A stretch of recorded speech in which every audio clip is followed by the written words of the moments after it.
પાટણ શહેર એ ડિવિઝન ખાતે ડીવાયએસપી પરેશ રેણુકાની અધ્યક્ષતામાં બકરી ઈદ પૂર્વે શાંતિ સમિતિની બેઠક યોજાઈ. પાટણ વર્તમાન સમયમાં જ્યારે દેશભરમાં સોશિયલ મીડિયાના યુગમાં નાની નાની અફવાઓ પણ ક્યારેક મોટું સ્વરૂપ ધારણ કરી લેતી હોય છે, ત્યારે ઐતિહાસિક નગરી પાટણે હંમેશાની જેમ આ વર્ષે પણ ગંગા જમુની તહઝીબ અને ભાઈચારાની અનોખી પરંપરા જીવંત રાખી છે.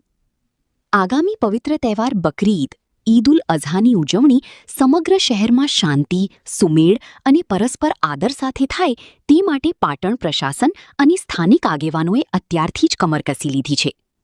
આ સકારાત્મક પહેલના ભાગરૂપે આજે પાટણ શહેર એ ડિવિઝન પોલીસ સ્ટેશન ખાતે એક અત્યંત પ્રેરણાદાયી અને મહત્વપૂર્ણ શાંતિ સમિતિની બેઠક યોજાઈ હતી, જે માત્ર કાયદો વ્યવસ્થા જાળવવાની ઔપચારિકતા નહીં, પરંતુ દિલથી દિલ મિલાવવાનો એક સુંદર અવસર બની રહી હતી. અધિકારીઓ અને પ્રજા વચ્ચે સેતુ નિર્માણ. આ વિશિષ્ટ બેઠક ડીવાયએસપી પરેશ રેણુકા અને પાટણ શહેર ઈ ડિવિઝન પોલીસ સ્ટેશનના પીઆઈ કેજી ભોઈની સંયુક્ત આગેવાની હેઠળ યોજાઈ હતી. બેઠકની ખૂબ જ હકારાત્મક વાતાવરણમાં થઈ હતી, જ્યાં પોલીસ અધિકારીઓએ કાયદો અને સુરક્ષાની દ્રષ્ટિએ વહીવટી તંત્રની તૈયારીઓ વિશે સૌને માહિતગાર કર્યા હતા. ડીવાયએસપી પરેશ રેણુકાએ પોતાના સંબોધનમાં જણાવ્યું હતું કે તહેવારો એ સમાજમાં ખુશીઓ અને ભાઈચારો વહેંચવાનું માધ્યમ છે. પાટણનો ઇતિહાસ હંમેશા શાંતિપ્રિય રહ્યો છે અને આ વર્ષે પણ આપણે સૌ સાથે મળીને આ પરંપરાને વધુ મજબૂત બનાવીશું. પીઆઈ કેજી ભોઈ પણ સ્થાનિક સ્તરે ટ્રાફિક વ્યવસ્થા અને સોશિયલ મીડિયા પર અફવાઓથી દૂર રહેવા અંગે સકારાત્મક સૂચનો આપ્યા હતા.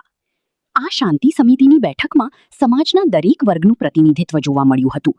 બેઠકમાં મુસ્લિમ સમાજના નાના મોટા સંગઠનોના અગ્રણીઓ, ધાર્મિક વડાઓ તેમજ પાટણ નગરપાલિકાના ચૂંટાયેલા સદસ્યો એક મંચ પર ઉપસ્થિત રહ્યા હતા. સ્થાનિક આગેવાનોએ જણાવ્યું કે પોલીસ પ્રશાસન દ્વારા લેવાયેલો આ નિર્ણય આવકારદાયક છે અને તેઓ તહેવાર દરમિયાન સ્વચ્છતા, વહીવટી નિયમોનું પાલન અને પરસ્પર સૌહાર્દ જાળવવા માટે સંપૂર્ણ કટિબદ્ધ છે. કોઈ પણ તહેવાર સમાજને જોડવાનું જ કામ કરે છે.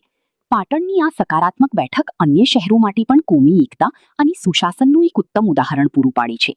આ પ્રસંગે પાટણ નગરપાલિકાના પૂર્વ કોર્પોરેટર મનોજ કે પટેલ, કોર્પોરેટર સાધનાબેન પરમાર, લાયન્સ ક્લબના પ્રમુખ નિકુલભાઈ ચુનાવાલા, ઇમરાનભાઈ વગેરે ઉપસ્થિત રહ્યા હતા.